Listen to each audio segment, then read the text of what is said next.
ডাকার মূল উদ্দেশ্য আগামী 11 তারিখ মাননীয় প্রধানমন্ত্রী শ্রী নরেন্দ্র মোদী, যিনি শুধুমাত্র ভারতবর্ষের নয় এই পৃথিবীর সবচেয়ে জনপ্রিয় নেতা, তার ঐতিহাসিক সভা এই দক্ষিণ দিনাজপুর জেলার কুসুমন্ডি বিধানসভায় অন্তর্গত একটি মাঠে অনুষ্ঠিত হতে চলেছে। এই সভা ঐতিহাসিক সভা হবে। মাননীয় প্রধানমন্ত্রী প্রায় 2টো নাগাদ 11 তারিখ এই সভাতে ভারতীয় জনতা পার্টির কর্মী সমর্থক এবং সাধারণ মানুষদেরকে তিনি সম্বোধিত করবেন। আপনারা জানেন যে ভারতীয় জনতা পার্টি এইবার ক্ষমতায় আসার লক্ষ্যে এই বিধানসভা লড়াইয়ে অবতীর্ণ হয়েছে এবং 4 তারিখে যেদিন রেজাল্ট বেরোবে, আমাদের বিশ্বাস, মানুষের উপরে বিশ্বাস আছে যে মানুষ বিপুল সিট দিয়ে ভারতীয় জনতা পার্টিকে জয়লাভ করিয়ে সরকারে আনবে। 170-এরও বেশি সিট নিয়ে আগামীতে ভারতীয় জনতা পার্টি সরকারে আসতে চলেছে। আপনারা জানেন যে এসআইআর এর মধ্য দিয়ে মৃত ভোটার এবং ডবল এন্ট্রি ভোটার এই ধরনের ভোটারদের নাম বাদ গেছে। তৃণমূল কংগ্রেস বুঝতে পেরেছে যে এই ফেক ভোটার, মৃত ভোটারদের নাম বাদ যাবার ফলে তাদের আর ছাপ্পা ভোট দেওয়ার জায়গা থাকছে না। তাই বিভিন্ন জায়গায় তৃণমূল কংগ্রেসের নেতৃত্ব তারা গর্তে ঢুকে পড়েছে। 2-1টি জায়গায় ভাইপো গিয়ে তাতিয়ে আসার পর, যেমন আমাদের উত্তরবঙ্গের আমরা কয়েকটি জায়গায় দেখতে পাচ্ছি, সেখানে তারা বিজেপির কর্মী সমর্থকদের উপরে 2-1 দিন একটু হামলা করার চেষ্টা করেছে। কিন্তু বিশেষ করে কুচবিহার জেলায় এবং আলিপুর লোকসভার অন্তর্গত তুফানগঞ্জে আমরা এই ধরনের ঘটনা দেখেছি। পুলিশ প্রশাসন কয়েক জায়গায় খুব ভালো কাজ করলেও অনেক ক্ষেত্রে আমরা দেখতে পাচ্ছি যে পুলিশের ভূমিকা, বিশেষ করে আইসি-ওসিদের ভূমিকা অত্যন্ত নক্কারজনক এবং তারা তৃণমূল কংগ্রেসের দলদাস হিসেবেই কাজ করছে। আমাদের সাথে তৃণমূল কংগ্রেসের লোকসভা ভোটের নিরিখে পার্থক্য হচ্ছে প্রায় 42 লক্ষ সামথিং ভোটের, ধরে নিন 43 লক্ষ ভোটের পার্থক্য আছে।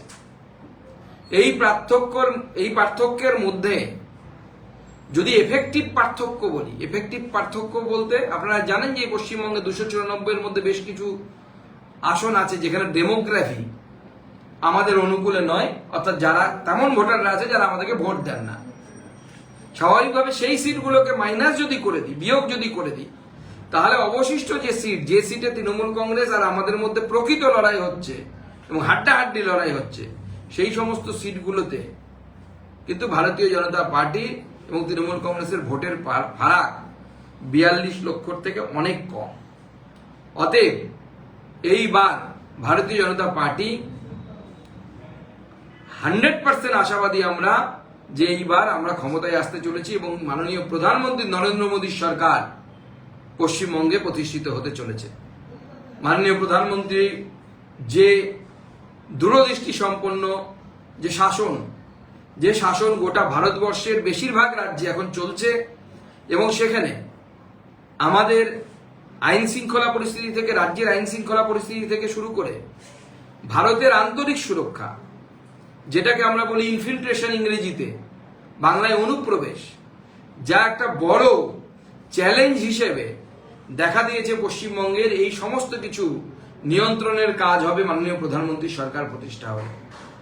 বিশেষ করে আমি উল্লেখ করব পশ্চিমবঙ্গের ক্ষেত্রে, যেহেতু সীমান্তবর্তী রাজ্য, তৃণমূল কংগ্রেস থাকার সময় এবং বামফ্রন্টের আমলেও আমরা দেখেছি যে এখানে ক্রমাগতভাবে ইনফিল্ট্রেশন বা অনুপ্রবেশ হয়েছে এবং সেই অনুপ্রবেশের ফলে বাংলাদেশ থেকে আগত মুসলিম অনুপ্রবেশকারীরা বিভিন্ন সীমান্তবর্তী অঞ্চলের ডেমোগ্রাফি অর্থাৎ জনবিন্যাসকে পরিবর্তন করে দিয়েছে।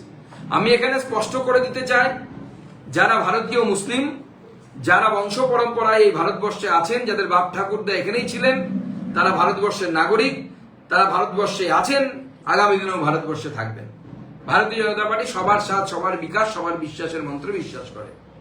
কিন্তু যারা বাংলাদেশ থেকে যে সমস্ত মুসলিম অনুপ্রবেশকারী রোহিঙ্গা যারা ঢুকেছেন, তাদের ঠাঁই এই বাংলায় নাই, এবং এক্ষেত্রে ভারতীয় জনতা পার্টি কোনো কম্প্রোমাইজ করবে না।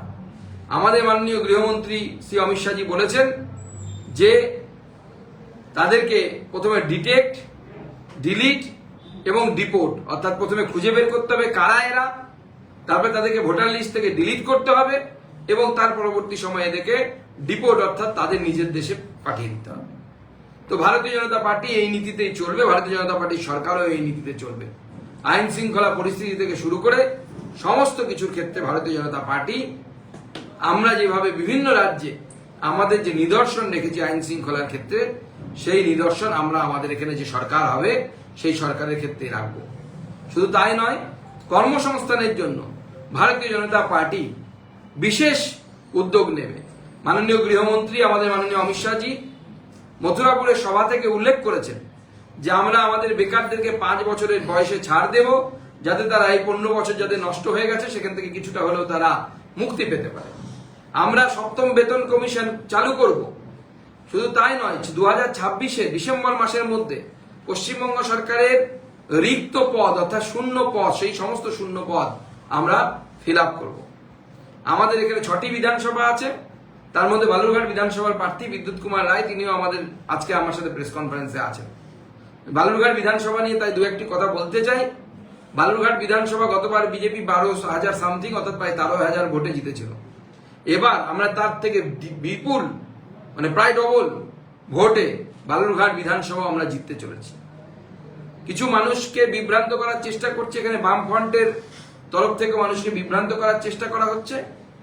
আমি মানুষকে সাবধান করতে চাই যে বামফ্রন্টকে ভোট দেওয়া মানে কিন্তু ঘুর পথে তৃণমূলকে ভোট দেওয়া, তার থেকে ভালো সরাসরি তৃণমূলকে ভোট দেওয়া উচিত। বামফ্রন্টকে ভোট দিলে পরে সেই ভোট তৃণমূলের সুবিধা পাইয়ে দেবে, এবং এরা সব হচ্ছে ইন্ডি জোটের, ইন্ডি গঠবন্ধনের লোক। এখনো ছবি আছে, সেই বিখ্যাত ইন্ডি গঠবন্ধনের ছবি, মল্লিকা অর্জুন খড়গে বসে মাঝখানে, রাহুল গান্ধী বসে মাঝখানে, তার ডান পাশে সিপিএম এর নেতা, বাঁ পাশে মমতা বন্দ্যোপাধ্যায়। সেই ছবি এখনো জলজল করছে। অতএব এদের বিশ্বাস করবেন না, এদের কাজ হচ্ছে ভোট কাটুয়া। যেরকম কৃষকরা মাঠে কাকতারুয়া লাগায়, সেরকম বামফ্রন্ট, সে আরএসপি হোক সিপিএম হোক, এদের কাজ হচ্ছে ভোট কাটুয়া। ভোট কেটে এরা তৃণমূলকে জেতাতে লাগে, এরা হচ্ছে তৃণমূলের বি টিম। এবং এদের জন্যই গত লোকসভা নির্বাচনে ভারতীয় জনতা পার্টি বেশ কিছু সিট হারিয়েছে এবং তৃণমূল কংগ্রেস সেই সিটে জিতেছে। প্রায় 74 থেকে শুরু করে 3000 পর্যন্ত, অর্থাৎ 74টি ভোটে পিছিয়ে আছি আমরা, এবং 3000 ভোটে পিছিয়ে আছি হাইয়েস্ট। এইরকম বিধানসভার সংখ্যা হচ্ছে 80খানা গত লোকসভা নির্বাচনের নিরিখে। অর্থাৎ সিপিএম যদি ভোট না কাটতো তাহলে এই 80টি বিধানসভায় ভারতীয় জনতা পার্টি এগিয়ে থাকতো, এবং 91টি বিধানসভা আমরা জিতেছি। অর্থাৎ 91 যোগ 80 170-এর বেশি সংখ্যা হয়ে যাচ্ছে। এটাই হচ্ছে সহজ গণিত, যে গণিতের জন্য ভারতীয় জনতা পার্টি দাবি করছে, ভারতীয় জনতা পার্টি বিশ্বাস করে যে এইবার ভারতীয় জনতা পার্টির সরকার এখানে প্রতিষ্ঠিত হচ্ছে। এবার যদি আপনাদের কোনো প্রশ্ন থাকে আপনারা প্রশ্ন করুন। আসল সমঝোতা বিজেপি ভিডিও প্রকাশ করে তো তৃণমূল, দেখুন তৃণমূলের ভিডিও, তো তৃণমূলের নেতাদের ভিডিওকে বিশ্বাস করা উচিত না। এআই দিয়ে তৈরি করেছে না কিভাবে তৈরি করেছে, আগে এই সমস্ত তদন্ত হোক। আমার হুমায়ুন কবির আমাদের সাথে করতে যাবে কেন? তৃণমূলের টাকা আরো বেশি তৃণমূলের সাথে করতে যাবে। 1000 কোটি টাকার মধ্যে 30 কোটি টাকা, 300 কোটি টাকা তিনি আগে চাইছেন। বলছেন যে যদি আমাকে 300 কোটি টাকা দিয়ে দেওয়া হয় তাহলে আমি মঞ্চে গিয়ে বিজেপি এবং তৃণমূলের বিরুদ্ধে বলবো, মানুষ মুসলিম ভোটকে, মুসলিম সেন্টিমেন্টকে আমাদের পক্ষে লাগিয়ে মমতা বন্দ্যোপাধ্যায়কে অন্তত 70 থেকে 80টা আসনে আমি পরাজিত করবো। যদি করতে পারি তাহলে বিজেপি আমাকে ডেপুটি সিএম এর পদ দেবে। এই ধরনের কোনো পদ কোনো ব্যক্তির সাথে বিজেপির আলোচনা হয়নি, এটুকু আমি বলতে পারি। বিজেপিতে যদি ডেপুটি সিএম হয়, যদি হয় তাহলে বিজেপি থেকেই হবে, এটুকু গ্যারান্টি। বাবরি মসজিদের নাম করে মুসলিম ভোট বিভাজনের অভিযোগ, মুসলিমদের বোকা বানানোর অভিযোগ, মুসলিম ভোট থেকে সরানোর চক্রান্তের অভিযোগ এবং টাকার বিনিময়ে ষড়যন্ত্রের অভিযোগ, এগুলো কোনো বিষয় নেই, এগুলো তৃণমূল কংগ্রেস করে। তৃণমূল কংগ্রেসের প্রচুর এজেন্ট আছে, বামফ্রন্ট এজেন্ট হয়ে নেমে গেছে হিন্দু ভোট কাটার জন্য। তো তা অসুবিধে কি আছে? ওরা ওদের হয়ে কাটছে। শুভেন্দুর সঙ্গে আন্ডারস্ট্যান্ডিং, একে অপরকে গালি দিবে, কিন্তু ভেতরে সমঝোতা থাকবে হুমায়ুন কবিরের, বলছেন কুণাল ঘোষ। কুণাল ঘোষের কার সাথে আন্ডারস্ট্যান্ডিং আছে সেটা তো আগে খুঁজে বের করুন। কুণাল ঘোষ জিতে গেলে তৃণমূলে থাকবে তো, না অন্য কোথাও যাবে? আমি তো জানি অন্য কোথাও যাবে, আপনারা খুঁজে বের করুন। ভিডিওতে দেখা যায় যে হুমায়ুন কবিরকে প্রশ্ন করা হয়, এই কাজ করলে তো আপনি আপনার সম্প্রদায়ের সঙ্গে বেইমানি করছেন, তাতে তিনি সম্মতি জানান। আমার কিছু জানা নেই, বলার নেই। আচ্ছা, 27 লাখ বাদ গেছে, আজকে কিন্তু ফ্রিজ হয়ে গেছে, ভোটার লিস্ট ফ্রিজ হয়ে গেছে। কতটা প্রভাব ফেলবে আগামী বিধানসভা নির্বাচনে? কিছুক্ষণ আগে আপনি যে তথ্য দিচ্ছিলেন সেখানে বলছিলেন যে 70 থেকে 80টা সিটে আপনাদের মাত্র 3 থেকে। দেখুন, প্রভাব কি ফেলবে সেটা পরের বিষয়, আগে প্রশ্নটা তৃণমূল কংগ্রেসকে করো যে যখন এই পুরো প্রসিডিওরটা নির্বাচন কমিশন দেখছিল তখন বেশি নাম বাদ পড়েছিল, নাকি পুরো বিষয়টা হাইকোর্টের হাতে চলে যাওয়ার পর অর্থাৎ জুডিশিয়াল অফিসারদের হাতে চলে যাওয়ার পর বেশি নাম বাদ পড়লো? এই হাইকোর্টে অর্থাৎ জুডিশিয়াল অফিসারদের হাতে যাওয়া কেন হলো?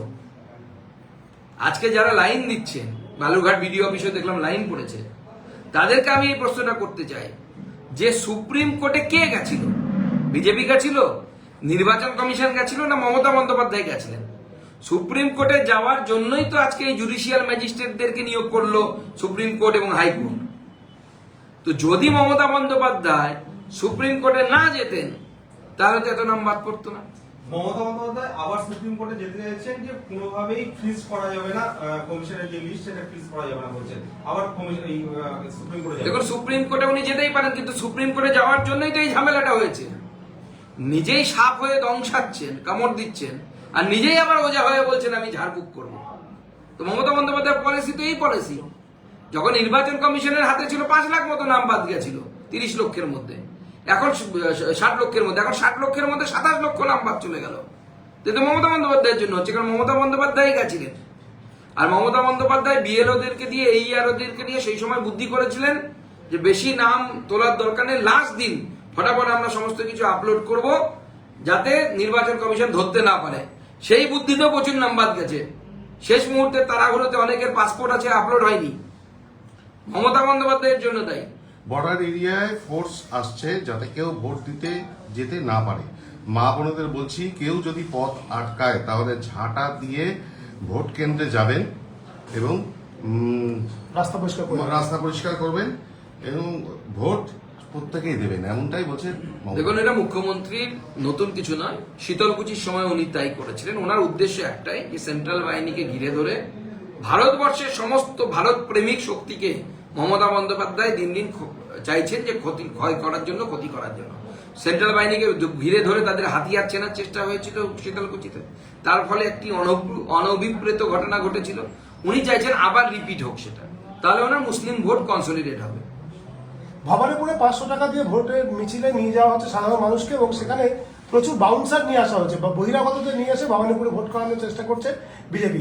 অভিযোগ মুখ্যমন্ত্রী আজকে একটা জনসভা থেকে নিয়ে অভিযোগ। দেখুন, একজন রাজ্যের মুখ্যমন্ত্রী তার নিজের বাড়ি, নিজের বিধানসভা, সেখানে এত অভিযোগ মানায় না। খেলতে পারবো না বলছি, এরকম করলে হবে নাকি? নিজের জায়গা দাপটের সাথে খেলবেন। কে বাউন্সার নিয়ে আসছে, কে এর মধ্যে বেআইনি কাজ কোনটা? কোনো বেআইনি কাজ হয়েছে কি? কেউ যদি বাউন্সার নিয়ে ঘোরেছে তার মধ্যে বেআইনি কাজ কি আছে? মুখ্যমন্ত্রী মমতা বন্দ্যোপাধ্যায় তো লক্ষ্মীর ভান্ডারের লোভ দেখিয়ে লোক নিয়ে যাচ্ছেন। মুখ্যমন্ত্রী মমতা বন্দ্যোপাধ্যায় তো সেলফ হেল্প গ্রুপগুলোকে বলছেন লোন দেবো না গেলে মিছিলে। তো ওটা লোভ দেখিয়ে নিয়ে যাওয়া নয়। মুখ্যমন্ত্রী বলছেন 26 আগস্টের পর দিল্লি সামলাবেন, বাংলা আমরা সামলে নেবো, বাংলা থেকে টাকাটা আসবেন না, আগস্ট ডেডলাইন দিচ্ছেন। দিল্লি সামলাতে গেলে ভারতবর্ষকে ছিন্ন বিচ্ছিন্ন করে দিয়ে মমতা ব্যানার্জি ভারতবর্ষটাকে আর রাখবে না। যেভাবে পশ্চিমবঙ্গটাকে মোটামুটি বাংলাদেশ বানিয়ে দিয়েছেন, ভারতবর্ষকে পাকিস্তান বানিয়ে দেবে। সেই জন্য বাংলার মানুষ এই 15 বছর ভুল করেছে, বাংলার মানুষ আর ভুল করবে না, ভারতবর্ষের মানুষ তো একবারও ভুল করবে না। একইভাবে উনি ওখান থেকে হুঙ্কার দিয়েছেন, বলছেন যে দিল্লি থেকে তোমাদেরকে যতক্ষণ না পর্যন্ত তাড়াতে পারবো ততক্ষণ দেশ রক্ষা হবে না। দেখুন, দেশ মমতা বন্দ্যোপাধ্যায়ের কাছ থেকে আশাই করে না যে উনি দেশ রক্ষা করবেন। আর তাও যদি বলতেন যে আমি বাংলাদেশকে রক্ষা করব, পাকিস্তানকে রক্ষা করব, দেশের মানুষ বিশ্বাস করবে। মমতা বন্দ্যোপাধ্যায় তার দল আর যাই হোক দেশপ্রেমিক তো নয়। ট্রাইব্যুনালে লাইনে দাঁড়িয়ে মৃত্যু হয়েছে একজনের, প্রতিবাদ তৃণমূলের। নদিয়া রানাঘাটে জাতীয় সড়ক অবরোধ করে বিক্ষোভ দেখাচ্ছেন তৃণমূল। আমি তো তৃণমূলকে ওই প্রশ্নটা করছি, ট্রাইব্যুনাল কেন গঠন হলো? সুপ্রিম কোর্টে কে গেছিল কালো চাঁদের উপরে? আমরা গেছিলাম? ট্রাইব্যুনাল গঠন হয়েছে মমতা ব্যানার্জি সুপ্রিম কোর্টে গেছিলেন বলে। ট্রাইব্যুনাল গঠন তো সুপ্রিম কোর্টের রায় হয়েছে। আজকে এই যে মানুষের ভোগান্তি, এর জন্য দায়ী হচ্ছে মমতা বন্দ্যোপাধ্যায় আর তার দল। তিনি প্রচার সভা থেকে আবার তিনি বলছেন যে ইভিএম খারাপ হয়ে গেলে কেউ ভোট দেবেন না যতক্ষণ না পর্যন্ত নতুন ইভিএম আসছে। তো এ তো নির্বাচন কমিশনের জেনারেল পলিসি, এটা ইভিএম খারাপ হয়ে গেলে ইভিএম রিপ্লেস হয়, ভালো ইভিএম। ইভিএম মেরামত করতে দেবেন না, নতুন ইভিএম নেবেন। দেখুন, এই মমতা বন্দ্যোপাধ্যায়ের এত ভয় আমি এর আগে কোনো নির্বাচনে দেখিনি। এই ডর হামে আচ্ছা লাগা। এত ভয় পাচ্ছেন, কোথায় বাউন্সার চলে আসছেন, কোথাও 500 টাকা নাকি দিয়ে লোক ভাড়া করা হচ্ছে, কোথায় নাকি মেশিন খারাপ হয়ে গেলে পরে আর ঠিক করা যাবে না। তো মমতা বন্দ্যোপাধ্যায় ভয়টা দেখাচ্ছে যে বিজেপি ওনার সিংহাসন প্রায় টেনে নিয়েছে, শুধু এবার কোন রকমে 4 তারিখ অব্দি স্পর্শ করে উনি আছেন। 4 তারিখে দেখবেন সিংহাসনটা পুরোটাই সরে গেছে। সিউড়িতে প্রধানমন্ত্রী সভায় আসবার সময় বিজেপি কর্মীদের উপরে ইট বর্ষণ, জখম একজন, কি বলবেন? দেখুন, এই তো পশ্চিমবঙ্গের বিভিন্ন জায়গায় হচ্ছে। গণতন্ত্র নেই। মমতা বন্দ্যোপাধ্যায় তো এটাই তৈরি করেছেন। আগে জম্মু কাশ্মীরের মধ্যে কাশ্মীরে ইট বর্ষণ হতো, পাথরবাজ পাওয়া যেত। মমতা বন্দ্যোপাধ্যায় 15 বছরে এই পশ্চিমবঙ্গে অবদান হচ্ছে কাশ্মীরে পাথরবাজ নেই, কাশ্মীরের পাথরবাজি বন্ধ হয়ে গেছে। পশ্চিমবঙ্গে চলে এসে তারা সমস্ত পাথরবাজ মনে হচ্ছে এখন পশ্চিমবঙ্গে। হুমায়ুন কবিরের একটা ভিডিও আমরা পেয়েছি, বিজেপি এসআইআর করেও যখন পারছে না তখন পেছন থেকে ধর্মীয় আবেগ দিয়ে সুশুরি দিচ্ছে, পার্টিবাজ এক নেতাকে ব্যবহার করছে। এবং এই ভিডিওর যে টাকার কথা বলা হয়েছে সেখানে দেখা যাচ্ছে পিএমওর কোনো অফিসার এই কোটি কোটি টাকার পেছনে মদত দিচ্ছে, এবং এই যে মদত দেওয়া হচ্ছে তার জন্য আইডেন্টিফাই করা উচিত এবং হুমায়ুন কবিরকে অফিসিয়ালি জেরা করার দাবি করছে কুণাল ঘোষ। কুণাল ঘোষকে আগে অফিসিয়ালি জেরা করতে বলুন। উনি বলেছিলেন মমতা বন্দ্যোপাধ্যায় হচ্ছে সারদা কাণ্ডের সব থেকে বড় বেনিফিশিয়ারি, এর জন্য আগে জেরা হওয়া উচিত, তারপরে অন্যটা পাওয়ার কথা। মোদিজির প্রোগ্রাম কোথায় কোথায় হচ্ছে জেলা রাজ্যে? বিভিন্ন জায়গায় হবে। আমাদের এরপরে 11 তারিখে জঙ্গিপুরে আছে, আমাদের দক্ষিণ দিনাজপুর জেলার কুসুমন্ডিতে আছে, এবং আরেকটি জায়গায় আছে। 3টি এক এক দিনে মাননীয় প্রধানমন্ত্রী 3টি করে সভা করছেন। আজকে হলদিয়াতে হয়েছে, সিউড়িতে হয়েছে, এরকম প্রত্যেকদিন 3টি করে 3টে জেলা থেকে আর কোথাও হবে? এখনো ঠিক হয়। ম্যানিফেস্টো হচ্ছে রিলিজ হচ্ছে কবে? এখনো ডেট ফাইনাল হয়নি, তবে 10 তারিখ সম্ভাবনা আছে। হিন্দি যাবো না, হুমায়ুন কবির নেই হিন্দি।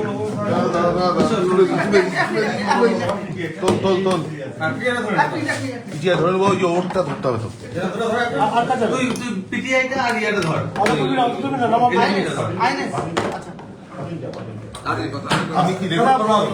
অত ত্রিশা দাদা, হুমায়ুন কবিরকে নিয়ে আজকে একটা দেখা গেছে, ভিডিও তৃণমূল কংগ্রেস প্রকাশ করে, সেখানে দেখা যাচ্ছে সেখানে 100,000 কোটি টাকার একটা ডিলের কথা বলা হচ্ছে। হিন্দিতে যদি একটু বলেন। देखिए, हुमायूं कबीर का वीडियो है, इसमें जो जवाब देना है हुमायूं कबीर देगा, हमारा क्या है। हुमायूं कबीर ने कैसे बोला, किस तरीके से बोला, आप क्या सोचते होश में था नहीं था, उसके ऊपर वो बोलेगा। ये जो वीडियो आया है ये AI हो सकता है या कुछ भी हो सकता है, तृणमूल कांग्रेस कुछ भी कर सकता है, स्ट्रेटेजी भी हो सकता है। तो तृणमूल कांग्रेस के स्ट्रेटेजी भी हो सकते हैं। उल्टा हुमायूं कबीर को पैसा देके तृणमूल ही भूलवा रहा है, ऐसा हो सकता है। आज प्रधानमंत्री ने कहा जो 2021 में हारे थे नंदीग्राम में, 2026 में भी ऐसी घटनाएं भी फिर घटेगी, इसके बारे में आपका क्या राय है? देखिए, वो तो तृणमूल इस बार जाने वाला है, बीजेपी की सरकार आने वाला है, नरेंद्र मोदी जी के नेतृत्व में सरकार, भारतीय जनता पार्टी की सरकार पश्चिम बंगाल में बनने जा रही है, जनता तय कर चुकी है। मंत्री जी ने और भी ये भी कहा है केंद्रीय का जो मत्स्य परिवार जो केंद्र का जो साहाय्य मिलता है वो इस राज्य में नहीं मिलता। प्रधानमंत्री जी ने मछुआरे के लिए एक बहुत बड़ी परियोजनाएं यहाँ पे पूरे देश में चालू किया है, लेकिन मत्स्य संपद योजना जिसे बोलते हैं, लेकिन उस योजना पश्चिम बंगाल सरकार यहाँ पे लागू नहीं किया। ऐसे बहुत सारी योजनाएं हैं जो देश में लागू होता है, यहाँ पे लागू नहीं होता। आयुष्मान भारत लागू नहीं होता, तो इसीलिए पश्चिम बंगाल की जनता प्रताड़ित है और पीछे जा रही है।